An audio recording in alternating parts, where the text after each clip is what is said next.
KTV Originals।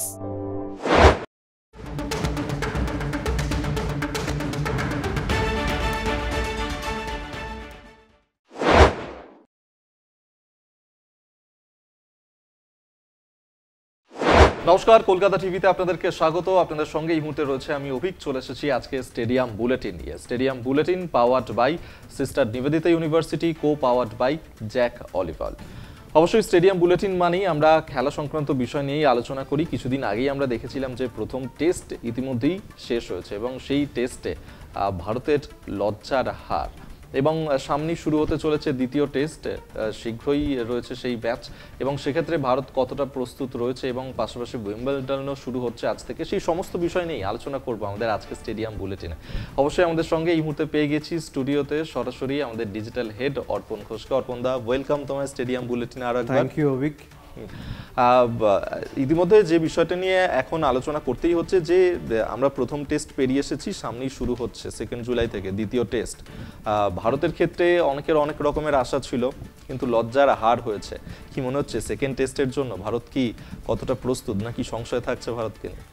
দেখো, বিদেশের মাটিতে টেস্ট এবং প্রথম টেস্ট যেভাবে শুরু হয়েছিল তখন সবাই ভেবেছিল যে এটা নয় ড্র হতে যাচ্ছে, অথবা ভারতের জেতার শতাংশ প্রায় 60%, কিন্তু উল্টে গেল পুরো বিষয়টা। এবং সেই উল্টে গেলোর জন্য অনেক বিশ্লেষণ হয়েছে এবং অনেক কাটাছেঁড়া হয়েছে।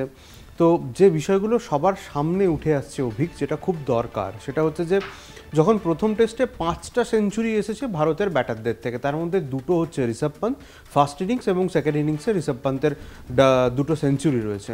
এছাড়া KL রাহুল, আর অন্যদিকে অবশ্যই রয়েছে যশস্বী জয়সওয়াল, এবং অবশ্যই একটা দারুণ নক এসেছে সবার ব্যাট থেকে। কিন্তু দিনের শেষে যেটা দেখা গিয়েছে যে একটা দারুণ স্টার্ট, অধিনায়ক গিল সেঞ্চুরি করেছেন, দারুণ স্টার্ট, মানে একদম বলো তুমি ওপেনার থেকে শুরু করে মিডল অর্ডার খুব ভালো, কিন্তু যখনই লোয়ার মিডল অর্ডারে তুমি যাচ্ছ পুরোপুরিভাবে কিন্তু ধসে যাচ্ছে বলা যেতে পারে। কারণ ধসে যাচ্ছে শব্দটা ইউজ করছি কারণ যেভাবে যে গতিতে রান উঠছিল সেইখান থেকে কিন্তু রানটা ড্রপ করে যায়।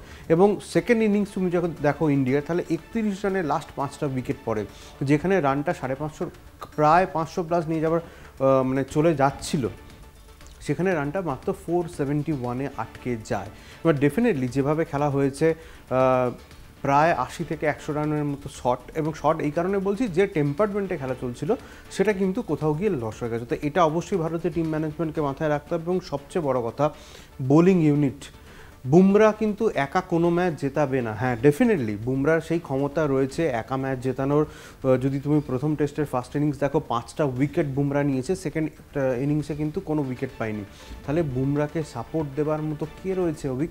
একটা হচ্ছে তোমার সিরাজ এবং প্রসিদ্ধ কৃষ্ণ। সিরাজ তাও মোটামুটি ছন্দে রয়েছে, প্রসিদ্ধ কৃষ্ণকে কেন নেওয়া হয়েছে কেউ জানে না। কোথাও গিয়ে আমার মনে হচ্ছে যে যেহেতু সেকেন্ড টেস্ট, আমার মনে হয় ওয়ার্কলোড ম্যানেজমেন্টের জন্য হয়তো বুমরাকে খেলানো হবে না। সেখানে কিন্তু কোথাও গিয়ে আকাশদীপ বাংলার বা আর্শদীপ সিং, এই দুজনের মধ্যে কিন্তু কাউকে একটা অবশ্যই থাকবে, বা দুজনই খেলতে পারে যদি প্রসিদ্ধ কৃষ্ণকে বাদ দেওয়া হয়। আর একটা প্রশ্ন খুব জোরালোভাবে উঠে আসছে, সেটা হচ্ছে হয়তো স্পিনিং ট্র্যাকে শার্দুল ঠাকুরের জায়গায় হয়তো কুলদীপ যাদবের নামটা ভীষণ রকমভাবে ভেসে আসছে। তবে অবশ্যই যেহেতু পরশুদিন ম্যাচ, এখনও একদিন হাতে সময় রয়েছে, পিচ কীরকম হয় তার উপরই কিন্তু সিদ্ধান্ত হবে। না হলে কিন্তু খুব একটা যে পরিবর্তন আসবে এমনটা বলাই যায় না। একেবারে সেক্ষেত্রে আমাদের তো এই 2 জুলাই থেকে যে ম্যাচ শুরু হচ্ছে, সেকেন্ড টেস্ট শুরু হচ্ছে, নজর তো থাকছেই। তবে এই যে প্রথম টেস্টের কথা অর্পণ তুমি আমাদেরকে বলছিলে, সেক্ষেত্রে কিন্তু আমরা দেখেছি যে বেশ কয়েকজন 100 রান পেরোলেও ব্যাটারদের ব্যাট থেকে কিন্তু তেমনভাবে রান যেহেতু উঠছিল না, ব্যাটারদেরকে কিন্তু খুব বড়সড় প্রশ্নের মুখে একাধিকবার পড়তে হচ্ছিল। সেক্ষেত্রে এই যে সেকেন্ড টেস্ট শুরু হচ্ছে, ফার্স্ট 11 অত্যন্ত ইম্পর্টেন্ট। কোনো কি চেঞ্জেস এক্ষেত্রে থাকতে পারে, কি মনে হয়? ডেফিনেটলি। দেখো, তুমি যেটা বললে, আমি প্রথমেই বললাম যে লোয়ার মিডল অর্ডার ভীষণভাবে ভুগিয়েছে, এবং সেই কারণে কিন্তু এটা ভীষণ রকমভাবে গম্ভীর এবং তার কোং বলা যেতে পারে। ভারতীয় টিম ম্যানেজমেন্টকে সেটা মাথায় রাখতে হবে। আমার মনে হয় ওপেনিং স্লটে কোনো পরিবর্তন আসবে না, কারণ দুর্দান্ত ছন্দে রয়েছে যশস্বী জয়সওয়াল, এবং তার সঙ্গে অবশ্যই রয়েছেন ভারতীয় অধিনায়ক শুভমান গিল যদি 4 নম্বরে নিয়েছেন, কিন্তু তার সঙ্গে যে টেম্পারমেন্টে খেলা হচ্ছে সেই চেঞ্জেস আমার মনে হয় না কিছু আসবে বলে। এবং সেখানে KL রাহুল এবং যশস্বী জয়সওয়াল ওপেন করতে নামবে, এটা নিয়ে কোনো ডাউট নেই। দু নম্বরে মানে 3 নম্বর যদি বলো সাই সুদর্শনকে দেখলে অবাক হবো না, কারণ যদিও ব্যর্থ হয়েছেন আমার মনে হয় আবারও ব্যাক করা উচিত টিম ম্যানেজমেন্টে। আমার মনে হয় সে ব্যাকটা সাই সুদর্শন পাবেন।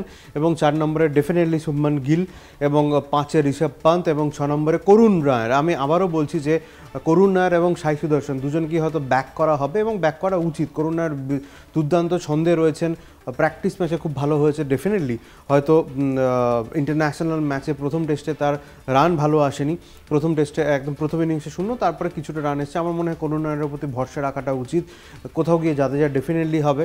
আর শার্দুল ঠাকুরেরটা আমার একটু ডাইসি লাগছে, শার্দুল যদি পিচের ওপর ডিপেন্ড করছে, শার্দুল ঠাকুরের জায়গায় হয়তো কুলদীপ যাদব ঢুকলেও ঢুকতে পারে। এবং আমার যতদূর মনে হয় যে বুমরা হয়তো সেকেন্ড টেস্ট খেলবেন না, কারণ তাকে ওয়ার্কলোড ম্যানেজমেন্টের জন্য হয়তো বিশ্রাম দেওয়া হবে।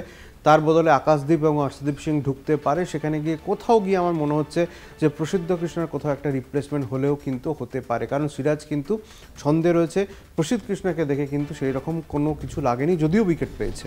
আমার মনে হয় যে মোটামুটিভাবে 2-3টে পরিবর্তন ছাড়া, মানে ফোর্স চেঞ্জ ছাড়া আমার মনে হয় না যে সেকেন্ড টেস্টে খুব একটা বড় কোনো পরিবর্তন আসবে। একেবারেই। তুমি এক্ষেত্রে আমাদের বেশ কিছু নাম যখন বললে, সাই সুদর্শন এবং করুণ নায়ার, এই দুটো নাম নিয়ে আমি তোমার কাছে আসবো একটু আলাদা করে। কারণ সাই সুদর্শনের ক্ষেত্রে এটা ছিল একটা অভিষেকের ম্যাচ, তার অভিষেক হলো এই ম্যাচটা দিয়ে। অন্যদিকে অনেকদিন পর আবার কাম ব্যাক করলেন করুণ নায়ার, কিন্তু দুজনেরই পারফরমেন্স নিয়ে খুব একটা যে ভারতীয় টিম ম্যানেজমেন্ট খুশি এমনটা বলা হয়তো যায় না। কি মনে হচ্ছে এখানে আরেকটু ডিটেলিংয়ে তোমার কাছে জানতে চাইবো, এর যে কারণ, সেই কারণটা বা কি, এবং ম্যাচের ক্ষেত্রে তাদের কি সরানো হতে পারে নাকি? দেখো অভিক, আরেকটু ডিটেল যদি বলি, সেটা হচ্ছে সাই সুদর্শন সুযোগ পাবেন এবং আমার মনে হয় সেটাই পাওয়া উচিত, কারণ যেভাবে আইপিএল কেরিয়ার তার রয়েছে, যদিও আইপিএলের সঙ্গে টেস্ট আকাশ পাতালের তফাৎ, কিন্তু তাও বলবো যে সাই সুদর্শনকে কিন্তু ব্যাক করা উচিত। আমার মনে হয় কোথাও গিয়ে হয়তো সাই সুদর্শনকে ব্যাক করা হবে, এটা নিয়ে কেন কোনো সন্দেহ নেই। এবং আমার মনে হয় যে প্রথম টেস্টে এরম একটা হয়ে যাবার পর দ্বিতীয় টেস্টে হয়তো আবার সন্দেহ ফিরতে পারে। কে বলতে পারে যে সাই সুদর্শনের ব্যাট থেকে আবার একটা সেঞ্চুরি আসবে না, এরম কোনো হতেই পারে না। এবং তুমি আর একটা নাম যেটা বললে খুব ক্রুশিয়াল, সেটা হচ্ছে করুণ নায়ার। করুণ নায়ার ঘরোয়া ক্রিকেটে দুর্দান্ত ছন্দে রয়েছেন। 8 বছর পর তিনি টিম ইন্ডিয়াতে ব্যাক করেছেন। তিনি বারবার লিখেছিলেন যে ক্রিকেট তাকে একটা সুযোগ দেওয়া হোক। প্রথম টেস্টে হয়তো সেই সুযোগ তিনি কাজে লাগাতে পারেননি। আমার কোথাও গিয়ে মনে হচ্ছে যে করুণ নায়ারের ওপর কিন্তু ভরসা রাখাটা উচিত, এবং দ্বিতীয় টেস্টেই হয়তো দেখতে পাবো যে করুণ নায়ারের ব্যাট থেকে একটা দারুণ ইনিংস আসছে বা একটা সেঞ্চুরি আসছে। মানে অবাক হওয়ার মতো কিছু নেই, কারণ সেরকমভাবেই কিন্তু করুণ নায়ার নিজেকে তৈরি করেছেন এবং ঘরোয়া ক্রিকেটে যে পারফরমেন্স তিনি করেছেন, প্র্যাকটিস ম্যাচে তিনি যে পারফর্ম করেছেন, আমার মনে হয় কোথাও গিয়ে করুণ নায়ারের ব্যাট কথা বলবে, এই শব্দটা বা এই লাইনটা বোধহয় খুব একটা বেশি দেরি নেই। আমার মনে হয় দ্বিতীয় টেস্টে হয়তো সেটা দেখা যাবে, এবং অবাক হব না যদি যশস্বী জয়সওয়াল, কেএল রাহুল, শুভমান গিল এবং ঋষভ পান্তের ব্যাট থেকে আবারও সেঞ্চুরি আসে, কারণ চারজনই কিন্তু দুরন্ত ছন্দে রয়েছেন। আমার মনে হয় কোথাও গিয়ে লোয়ার মিডল অর্ডারটা একটু যদি ঠিকঠাক করা হয় এবং বোলিং বিভাগটা যদি একটু পরিবর্তন করা হয়, তাহলেই মনে হয় ভারতের জেতার যে পার্সেন্টেজটা সেটা অনেকটা বেড়ে যাবে, এবং জয়ের দোরগোড়ায় এসে যে ফিরে যাওয়ার ব্যাপারটা সেটা হয়তো আর থাকবে না, এবং কোথায় গিয়ে কিন্তু ভারত সেই জয়টা পাবে বলে আমার মনে হয়। হয়তো আমরা আশাবাদী ভারতীয় ক্রিকেট প্রেমী হিসাবে যে এজবাস্টনে হয়তো সিরিজটা 1-1 হতে চলেছে। একেবারেই, অবশ্যই আমরা প্রত্যেকেই চাই যাতে ভারত জিতুক, কারণ প্রথম টেস্টে সত্যি আশাহত করেছে ভারত, সেকেন্ড টেস্টে তার পুনরাবৃত্তি হোক এটা কখনোই চাই না। তবে সেক্ষেত্রে মানে আমি যদি বলে থাকি যে ক্যাপ্টেন অফ দ্য শিপ, সেই তো একটা জাহাজকে পুরো এগিয়ে নিয়ে চলে অধিনায়ক শুভমান গিল, তাকে নিয়েও একাধিক প্রশ্ন উঠেছে, এবং প্রথম থেকেই এই টেস্ট ম্যাচটা নিয়ে ভারতীয় বোলিং, ব্যাটিং সমস্ত কিছুই যেন ভীষণ ছন্ন ছাড়া লেগেছে, এবং কোথাও গিয়ে এর জন্য বারবার দায়ী করা হচ্ছে তার অধিনায়ক শুভমান গিলকে। তাকে নিয়ে কি মনে হচ্ছে, তিনি কি এবার আরো অনেকটা বেশি প্রস্তুতি নিচ্ছেন? দেখো, অধিনায়ক হিসাবে প্রথম ম্যাচ এবং ভারতীয় ক্যাপ্টেন তিনি, এবং সেটা টেস্ট ম্যাচের প্রেশার থাকবে না এটা একদমই বলাটা ভুল, বোকামি হবে। আমার মনে হয় না যে খুব একটা পরিবর্তন করার দরকার রয়েছে, এবং শুভমান গিল বারবারই বলেছেন যে রোহিত ভাইয়ের থেকে শিখেছি, বিরাট কোহলির থেকে তিনি শিখেছেন। পরিণত ছাপ দেখা যাচ্ছে। তিনি বলেছেন যে রোহিত ভাইয়ের মতো আমি ব্যাক করতে চাই টিম ম্যানেজমেন্টকে, টিমকে বেসিক্যালি, তো পারফর্ম করতে পারেনি বলে বাদ চলে যাবে, এই যে মানসিকতাটা সেটা রোহিত শর্মার প্রথম থেকে তিনি চেঞ্জ করেছেন, বিরাট কোহলি তাই করেছেন। করেছেন, আমার মনে হয় সেই ধারা বজায় রাখবেন শুভমান গিল। কোথাও গিয়ে প্রথম টেস্টে অধিনায়ক তিনি ডেফিনেটলি একটা প্রেশার তো ছিলই, তবে সেঞ্চুরি হয়ে যাওয়ার পর আমার মনে হয় সেই প্রেশারটা কেটে গিয়েছে, অনেক রিলিজ হয়ে গিয়েছে, কারণ তার ব্যাটিং অ্যাভারেজ নিয়ে অনেক প্রশ্ন উঠেছিল এই সিরিজ শুরুর আগে।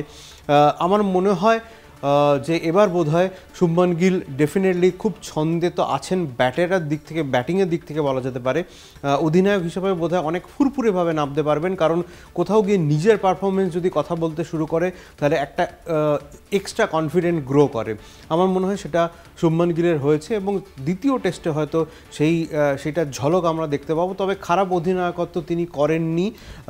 সবসময় যদি বুমরা নির্ভর বোলিং অ্যাটাক হয়ে যায় ভারতের, সেটা কিন্তু শুভমান গিলের দোষ নয়।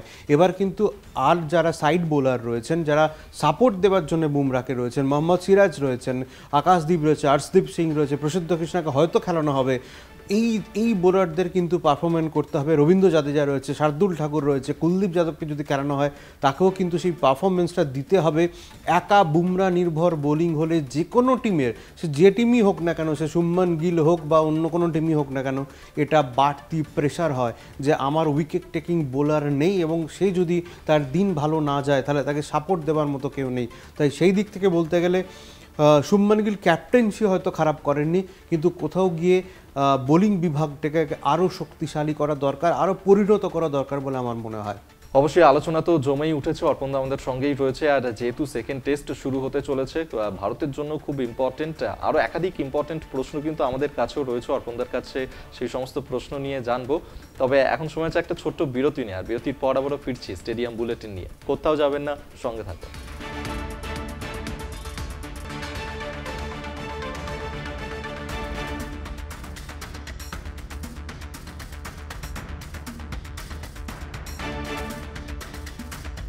বিরতির পর আবারও ফিরে এলাম স্টেডিয়াম বুলেটিন নিয়ে। Stadium bulletin powered by sister Nivedita university, co powered by Jack olive oil. আর এই মুহূর্তে স্টুডিওতে আমাদের সঙ্গে রয়েছে আমাদের ডিজিটাল হেড অর্পণ ঘোষ।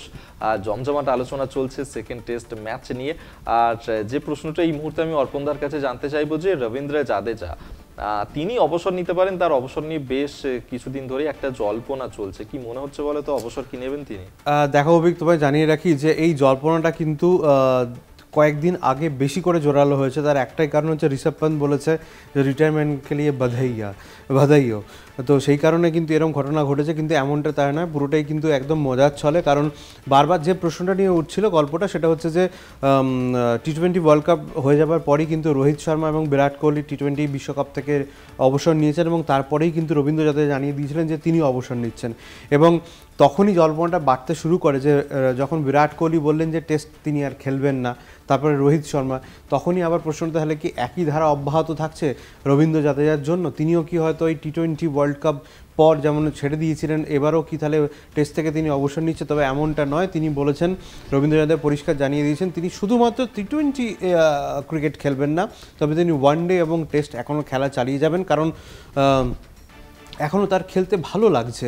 এবং ভারতীয় ক্রিকেটার হিসাবে বা ভারতীয় ক্রিকেট প্রেমী হিসাবে এটুকু বলতে পারি যে রবীন্দ্র জাদেজার মধ্যে কিন্তু এখনও খেলার খিদে রয়েছে, এখনও তার পারফরমেন্স কিন্তু ভারতীয় টিমের জন্য দরকার রয়েছে। তাই রবীন্দ্র জাদেজার চলে যাওয়া মানে রিটায়ারমেন্ট নিয়ে নেওয়াটা কিন্তু কখনোই কাম্য নয়। আমরা চাইবো, যারা ক্রিকেট প্রেমী রয়েছি, হয়তো ভারতীয় টিম ম্যানেজমেন্টও চাইবে, রবীন্দ্র জাদেজা তিনি নিজে বলেছেন নিজেকে এখনও খেলতে তিনি চান। তাই আমার মনে হয় এই জল্পনাটা একদমই নিছকই একটা জল্পনা, এতে কোনো বাস্তবতা নেই। রবীন্দ্র জাদেজা তিনি এখনও টেস্ট খেলবেন, খেলা হয়তো চালিয়ে যাবেন, আরও 2-3 বছর হয়তো তিনি খেলতে পারেন বলে অন্তত আমার তাই মনে হয় আর কি। অভিক, একেবারেই লেটসি, দেখা যাক যে রবীন্দ্র জাদেজা তিনি কি বলেন এই বিষয়টা নিয়ে। অবশ্যই আমাদের নজর তো থাকবে সেদিকেই। তবে এরপর অর্পণদার কাছে যে বিষয়টা জানতে চাইবো যে অর্পণদার টাকা বাড়লে কার না ভালো লাগে, আমাদের প্রত্যেকেরই ভালো লাগে। শুনছি নাকি বরুণ চক্রবর্তী তার 4200 টাকা বেড়েছে, কেন বলো তো? এটা 4200 ঠিক নয় অভিক, সেটা হচ্ছে যে 4200% টাকা তার বেড়েছে। ঠিক আছে, মানে এটা একদম পুরো চমকে দেওয়ার মতো একটা তথ্য না, এমনটা নয়। সেটা হচ্ছে রবিচন্দ্রন অশ্বিনের একটি ইউটিউব চ্যানেল রয়েছে, পডকাস্ট চ্যানেল রয়েছে, তো সেখানে বরুণ চক্রবর্তী এসেছিলেন এবং তাকে জিজ্ঞেস করা হয় যে তার স্যালারিটা কীভাবে ইনক্রিজ হয়েছে। তো তখন বরুণ চক্রবর্তী খোলামেলা উত্তর দিয়েছিলেন এবং তিনি জানিয়েছেন যে প্রত্যেক দিন তিনি 600 টাকা করে স্যালারি পেতেন। তিনি ইঞ্জিনিয়ার ছিলেন, সবাই আমরা জানি। তো সেই স্যালারিটা বর্তমানে বর্তমান দিনে ভারতীয় দলের তিনি একটা উল্লেখযোগ্য সদস্য, অন্যতম গুরুত্বপূর্ণ সদস্য বলা যেতে পারে। অনেকে তাকে লাকি চাম বলেন এবং অনেক তুরুপে তাসও বলে থাকেন, কেকেআরের জন্য তো বটেই তিনি। সেই জায়গায় যদি দেখো তুমি আজকের দিনে দাঁড়িয়ে 600 নয়, বরুণ চক্রবর্তীর প্রতিদিনের রোজগার 26,000 টাকা, সরি আবারও মিস্টেক করতেছিলেন, 26,000 টাকা হচ্ছে তার প্রতিদিনের রোজগার। গন্ডগোল হয়ে যাচ্ছে, হ্যাঁ মানে একটা হিউজ অ্যামাউন্ট টাকা। তো সেই কারণে অঙ্ক করতে আমরা ভীষণ কাঁচা, অঙ্কে আমরা খুব কাঁচা আর কি। তো সেই 600 টাকা থেকে 26,000 টাকা, মানে 4200% টাকার পরিমাণ বেড়েছে বরুণ চক্রবর্তী, সেটা খোলসা করেছেন এবং প্রচুর খবর হয়েছে এটা নিয়ে যে কত টাকা তিনি পান, রোজগার করেন। যখন জল্পনা চলছিল তো তখনই কিন্তু রবিচন্দ্রন অশ্বিনের পডকাস্ট বা ইউটিউব চ্যানেলে এসে তিনি এটা খোলসা করেছেন এবং তিনি সবচেয়ে ভালো বিষয় যে তিনি কোনো রাগ ঢাক বা লুকানোর বিষয়টা নেই, তিনি তার মনের কথা বলেছেন। রবিচন্দ্রন অশ্বিনের যে চ্যানেল, সেখানে ভীষণ রকমভাবে সবাই মনের কথা বলার জন্যই আসে, হয়তো তিনি বলেছেন এবং নিজের মন থেকেই বলেছেন, কিন্তু সেটা নিয়ে এত ভাবার দরকার নেই। বরুণ চক্রবর্তী সত্যি এই টাকাটা বোধহয় ডিজার্ভ করেন, আরও বেশি টাকা ডিজার্ভ করবেন ভারতের জন্য ভালো পারফর্ম করলে, এটুকু বলা যেতেই পারে। একেবারে। আর অবশ্যই সব শেষে যে প্রশ্নটা অবশ্যই করব তোমার কাছে, যে আজ থেকে আমরা দেখতে পাচ্ছি যে উইম্বলডন শুরু হচ্ছে, এবার এই উইম্বলডনের দিকে প্রত্যেকেরই আমাদের নজর থাকছে। এবারের এই উইম্বলডন কতটা আকর্ষণীয় হতে চলেছে, নিয়মের ক্ষেত্রে কি কোনো বদল আনা হচ্ছে, একটু বিস্তারিত জানবো তোমার কাছে। দেখো, উইম্বলডন এমন একটা টুর্নামেন্ট বলা যেতে পারে বা এমন একটা বিষয়, সেটা হচ্ছে যে যারা মানে স্পোর্টস লাভার তাদের কাছে ভীষণ আনন্দের একটা বিষয়। এবং তুমি যদি বলো যে কী কী পরিবর্তন আসতে চলেছে, আমি তাহলে বলবো যে 148 বছরের একটা পুরনো নিয়ম সেটা কিন্তু ভাঙতে চলেছে এবং আরও অনেক কিছু পরিবর্তন আসছে। আমরা স্টেডিয়াম বোর্ডিংয়ে দর্শকদের সবসময় এক্সট্রা কিছু দেওয়ার চেষ্টা করি এবং সেই এক্সট্রাতে দেওয়ার জন্য আমি পিসিআরকে বলবো যে একটা গ্রাফিক্স চালাতে, পরপর দুটো গ্রাফিক্স চালাতে। সেখানে কিন্তু ডিটেলিংটা আমরা করেছি, যেটা আমরা শুরু করেছিলাম। এটা খুব উইম্বলডনে থাকছে না লাইন জাজ, যেটা খুব গুরুত্বপূর্ণ। 148 বছর পর এরকম একটা সিদ্ধান্ত, এবং সেই সিদ্ধান্তটা খুব যুক্তিপূর্ণ, কারণ এটা প্রযুক্তি সহায়তা নেওয়া হচ্ছে যাতে আরও নিখুঁত হয়। সেই কারণে তুমি যদি পড়ো আমাদের পয়েন্টার্সগুলো, সেখানে লেখা আছে যে উইম্বলডনের লাইন জাজ বদলে নিয়ে আসা হচ্ছে ইলেকট্রনিক্স লাইন কলিং প্রযুক্তি। অর্থাৎ এবার থেকে আর ফল্ট বা আউট চিৎকার মানুষের মুখে শুনতে পাওয়া যাবে না, বদলে একটা যন্ত্র সে কথা বলে দেবে। প্রযুক্তির দরকার ছিল এবং খুব গুরুত্বপূর্ণ এটা। এই প্রযুক্তি আসায় এবার থেকে আর লাইন জাজের সিদ্ধান্তের বিরুদ্ধে খেলোয়াড়দের প্রতিবাদ করার বিশেষ জায়গা থাকবে না, কারণ পুরোটাই হচ্ছে প্রযুক্তি। কারণ পুরোটাই প্রযুক্তির মাধ্যমে ঘটবে, যাতে প্রযুক্তিতে কোনো ত্রুটি না হয় তার জন্য কিন্তু ব্যবস্থা নেওয়া হয়েছে। উইম্বলডনের সব কোর্ট মিলিয়ে মোট 450টি ক্যামেরা, 450 ক্যামেরা বসানো হয়েছে। মানে একেবারে নিখুঁত বলতে যা বোঝায় সেটাই কিন্তু করা হচ্ছে। আর যাতে কোনো রকম কোনো ত্রুটি, চিৎকার চেঁচামেচি, অশান্তি যাতে না হয়, অ্যাকিউরেট যাতে হয়, সেই কারণে কিন্তু এই সিদ্ধান্ত নিয়ে আসা হয়েছে। এরপরে যে প্রশ্নটা সকলে করেছিলেন, আমাদের কাছে বেশ দপ্তরে কয়েকটি প্রশ্ন এসেছিল যে তাহলে লাইন জাজ কি আর থাকবেই না বলা যেতে পারে, সিস্টেমটা যদি উঠে যেতে পারে। না, তারপরেও সেই জন্য আমাদের তথ্য রয়েছে, পরের গ্রাফিক্সে সেটা রয়েছে, সেটা হচ্ছে সংখ্যাটা কমে যাচ্ছে। সেটা কি একবার দেখিনি, এই যে কমানো হলো লাইন জাজের সংখ্যাটা। উইম্বলডনে 300 জন করে লাইন জাজ থাকতেন আগে, এখন সেই সংখ্যাটা 80-তে নামানো হয়েছে এবং 80 জনের জন্য আলাদা একটা নাম, ডেজিগনেশন দিয়ে দেওয়া হয়েছে, সেটা হচ্ছে ম্যাচ অ্যাসিস্ট্যান্ট। এবার থেকে লাইন জাজের পরিবর্তে এই 80 জনকে বলা হবে ম্যাচ অ্যাসিস্ট্যান্ট। 2 জন করে প্রতিটা কোর্টে থাকবেন, তাদের কাজ হবে চেয়ার আম্পায়ারকে সাহায্য করা। যদি কোনো কারণে ইলেকট্রনিক লাইন কলিং প্রযুক্তি খারাপ হয়ে যায় তখন তারা কাজ করবে। অর্থাৎ দুটো দিক দিয়েই কিন্তু স্ট্রং রাখা হচ্ছে। একটা হচ্ছে একদম প্রযুক্তিগতভাবে স্ট্রং করা হচ্ছে, এবং প্রযুক্তি যদি বাই চান্স কখনো ফেলিওর হয় তখন কিন্তু এই 80 জন যাদেরকে লাইন জাজ বলা হতো এখন ম্যাচ অ্যাসিস্ট্যান্ট বলা হয়, তারা কিন্তু এই সিদ্ধান্ত নেবে। বিউটিফুল, মানে এইরকম একটা সিদ্ধান্ত, সাহসী সিদ্ধান্ত বটেই। প্রযুক্তির সাহায্য নেওয়া হচ্ছে, এর থেকে বড় আমার মনে হয় না যে 148 বছরের একটা পুরনো জিনিসকে ভেঙে নতুন করে উইম্বলডনে এগিয়ে আসছে। এটা আমাদের স্পোর্টস লাভার যারা, তাদের জন্য ভীষণ ভালো। আমার মনে হয় খেলা আরও আকর্ষণীয় হয়ে উঠবে, আরও পছন্দের বিষয় হয়ে উঠবে এবং আরও মানুষ এনজয় করবে পুরো অ্যাকিউরেটভাবে, এটা বলা যেতে পারে। এটা ডেফিনেটলি ভীষণ ভালো একটা সিদ্ধান্ত, ভীষণ ভালো সিদ্ধান্ত। একেবারেই অবশ্যই আমাদের নজর তো থাকবেই। উইম্বলডন শুরু হচ্ছে আজ থেকে, সেই উইম্বলডনের দিকে পাশাপাশি সেকেন্ড টেস্ট ম্যাচ ভারতের শুরু হচ্ছে, সেদিকেও আমাদের নজর থাকবে, ভারত কি রকম পারফর্ম করে। ধন্যবাদ অর্পণদা তোমাকে, এতক্ষণ আমাদের সঙ্গে স্টেডিয়াম বুলেটিনে ছিলেন আমাদের ডিজিটাল হেড অর্পণ ঘোষ। অনেক ইনফরমেশন আমরা পেলাম অর্পণদার কাছ থেকে। তবে আজকের মতো স্টেডিয়াম বুলেটিন এখানেই শেষ করছি। Stadium bulletin powered by sister Nivedita university, co presented by Jack Oliver. দেখতে থাকুন কলকাতা টিভি, রাত দিন 7 দিন।